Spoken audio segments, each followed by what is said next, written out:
반갑습니다. 저는 방길튼 교무입니다.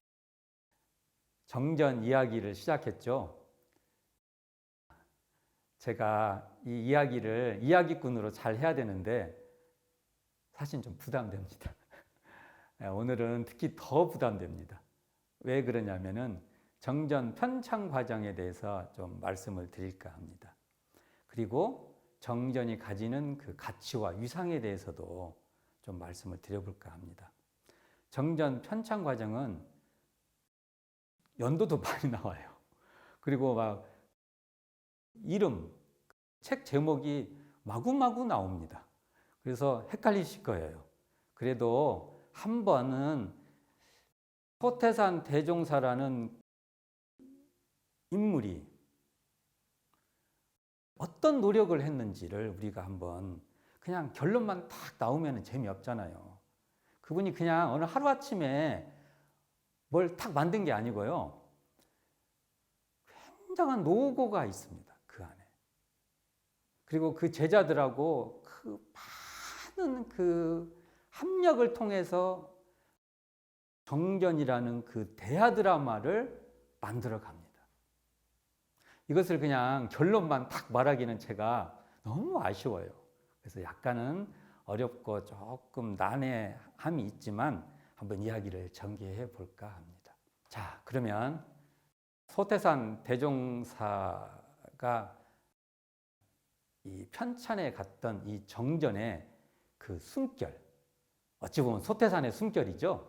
소태산의 숨결에 대해서 좀 만나볼까 합니다.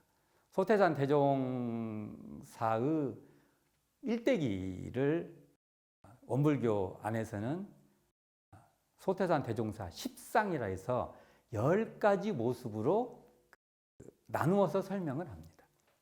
이 자리에서 이걸 다 설명할 수는 없고요. 하여간 10파트가 있어요. 예를 들면 한 인간이 태어나면 탄생에서부터 뭔가 발심이 날 거죠. 마음이 나잖아요. 우리가 내가 스케이트보드를 잘 타보고 싶다 해도 그게 마음이 나야 그걸 타려고 하잖아요. 기타를 좀 쳐보고 싶다. 마음이 안 나면 불가능합니다. 이게 소태산 대종사도 뭐 마음이 났어요. 그걸 발심이라고 합니다. 그걸 잘해보기 위해서 이제는 구도해죠. 구도. 막 노력을 하죠. 그 과정도 있고. 그래서 어쨌든 또 대각이라고 하는 어느 경지에 오르시고 또 제자들하고 어떤 일정한 역할들을 하시고 함께 그것을 또 이제 전법 또 실제로 일정한 그 조리를 또 만들어 가시기도 하고 근데 그 맨 마지막 과정이 열반에 드십니다. 그 열반 해가 바로 계미년입니다. 계미년은 1943년. 이 1943년에 소태산 대종사가 열반하게 된 것을 저희들은 계미년에 돌아가셨으니까요. 계미 열반상, 모습상자는 그 어떤 그러한 드라마의 장면이죠. 장면인데 계미 열반상을 우리가 어떻게 이해해야 될까라고 봤을 때 저는 바로 소태산 대종사께서 우리에게 정전을 선물로 주었다. 우리에게. 정전을 유산으로 우리에게 주었다. 어떤 유산이요? 너무나 우리가 복도 지을 수도 있고 지혜도 늘 없으면 장만할 수 있고 있는 복은 또 더 잘 만들 수도 있고 지혜가 어두워지면 그 어두워진 지혜를 다시 밝힐 수 있고 이러한 방법을 우리에게 선물로 주었죠. 정말 우리에게는 너무 좋은 유산이죠. 그게. 그 드라마는 계미열반상에서 하신 드라마는 대충 3년간의 작업입니다. 1940년부터 기존에 해오셨던 모든 경전들을 집대성시킵니다. 그 뒤에 1941년도에 그 내용을 구체적으로 기록합니다. 그리고 1942년도에 이 책을 출판하려고 시도하십니다. 그러나 그 당대가 일제시대니까 일제강점기라 일제는 그것을 허가하지 않습니다. 이러한 정전 편찬의 드라마 과정이 있는데요. 이 속에서 우리는 소태산 대종사의 숨결을 느낄 수 있습니다. 그 과정을 보면은 그걸 우리에게 전해주시고 하는 그 간절함이 저희가 느껴지게 되고요. 또 하나는 그 드라마를 통해서 우리가 그것을 내 것으로 만들기 위해서는 소태산 대종사의 노력만큼 나도 정전을 좋아하고 내 몸 안에 넣어서 자기화시키는 과정이 절대적으로 필요하다는 그러한 느낌이 드실 겁니다. 소태산 대종사가 정전이라는 선물과 유산을 줬다고 했는데 이것은 어떤 유산이냐고 하면요. 소태산 대종사의 깨달음이라는 그 마음에서 법의 샘물을 퍼올려서 우리가 잘 마실 수 있도록 우리에게 친절하게 그 길을 그것을만 따라서 하면은 절대로 이상이 없는 바로 우리에게 영향이 될 수 있고 우리에게 든든한 자산이 될 수 있는 그러한 법의 샘물을 끌어올려서 우리에게 주시는 생수죠.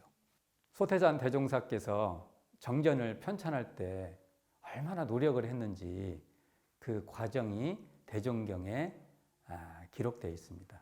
한번 과정이 기록되어 있는 대종경 부초품을 한번 읽어보도록 하겠습니다.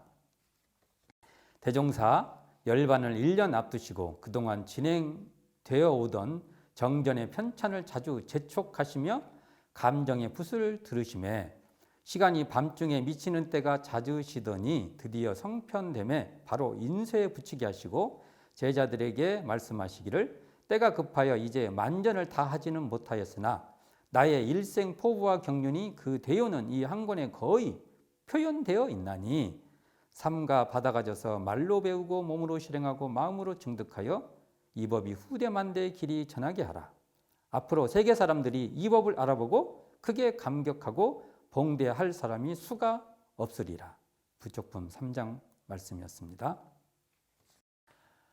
이 말씀을 보면 소태산 대종사의 자신감이 넘쳐납니다. 전해오는 말에 의하면 이 경전을 코 큰 사람들이, 이게 서양 사람들이죠. 그 당대는 아마 서양 사람들 보기가 쉽지 않았을 거예요. 코 큰 사람들이 배우려고 다 하고 그럴 것이다 라고 자신 있게 해서 이 당신의 교법을 잘 이해한 사람은 사람들이 모셔갈 것이다 라고 이렇게 말씀을 합니다. 이 과정에서 그 대종사님이 성편함에 나오죠. 책으로 이제 묶었다고 나오지 않습니까? 사실은 인쇄본을 보신 건 아니에요. 대종사님께서 뭘 봤냐 하면은 가제본 된 거 있죠. 그 마지막 감수본. 이 책이 이제 잘 됐는가 못 됐는가 마지막 감수를 보지 않습니까? 그 책을 마지막에 보시고 대종사님께서 1943년 6월 1일 날 열반하시는데 3월에 책을 만들려고 이제 들어가죠. 그러나 실제로 인쇄가 완성되는 것은 8월에 완성됩니다. 소태산 대종사께서 열반에 드시고 2달 뒤에 나오는 거죠. 한번 생각을 해보시겠어요? 제자들은 그 책이 와서 그 책을 만지는 순간 마치 스승님을 뵙는 것 같았을 거예요. 소태산 대종사님을 뵙는 느낌이고 또 소태산 대종사님이 직접 이걸 보셨으면 얼마나 좋았을까라는 어떤 회환 이런 것이 같이 겹쳤을 거예요. 그래서 눈물바다가 됩니다. 눈물이 참 그 마음이 이해가 저는 좀 될 것 같아요. 왜요? 그 일을 위해서 소태산 대종사께서 얼마나 혈심을 다하셨는지가 잘 아는 제자들이기 때문에 그러시겠죠. 자기 부모님께서 또는 존경하는 어떤 분께서 뜻하고 또는 주변 사람한테 큰 복이 될 일, 도움이 될 일을 위해서 혈성을 다하셔야 했는데 그 결과는 못 보고 가셨을 때는 많이 아쉽죠. 아마 그런 느낌일 것 같습니다. 그러면 이렇게 소태산 대종사께서 심혈을 기울이셨고 또 제자들이 그 대종사님 스승님이 열반하시고 나중에 그 책을 봤을 때 이 정말 통안의 눈물을 흘렸던 이 책은 어떠한 가치와 위상이 있냐 이거죠. 종교 인류사에서 교조가 직접 당신의 가르침을 그러니까 어떤 기준이죠. 정확하게 기준이 되는 텍스트를 이렇게 확정하는 것도 아주 희귀한 사건입니다. 왜 그러면 이렇게 소태산 대종사는 그 일에 나섰을까? 한번 상상해 볼 수 있어요. 생각을 해 볼 수 있어요. 나중에 그 책만 정해놓고 나중에 시기가 좋을 때 그때 일제가 거의 패망 직전이라 아주 탄압이 심했습니다.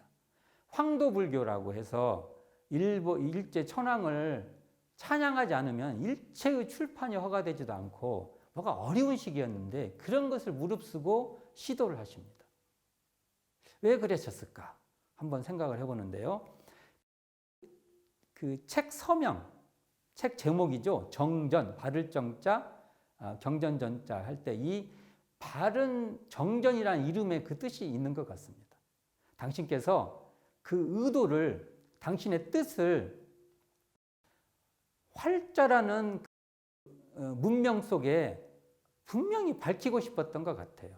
그것도 당신 생전에 내 뜻은 이것이다 라고 밝히려고 그 어려움을 감수하셨던 것 같고요. 이 책의 특징은 초기 교단에 원불교라는 초기 교단에 소태산 대종사님을 유시해서 모든 제자들이 총동원돼서 만든 바로 그런 합력된 그러한 텍스트입니다. 저희들은 이 속에서 대종사님과 많은 그 초기 교단의 선진들의 그 땀방울, 노력, 열정,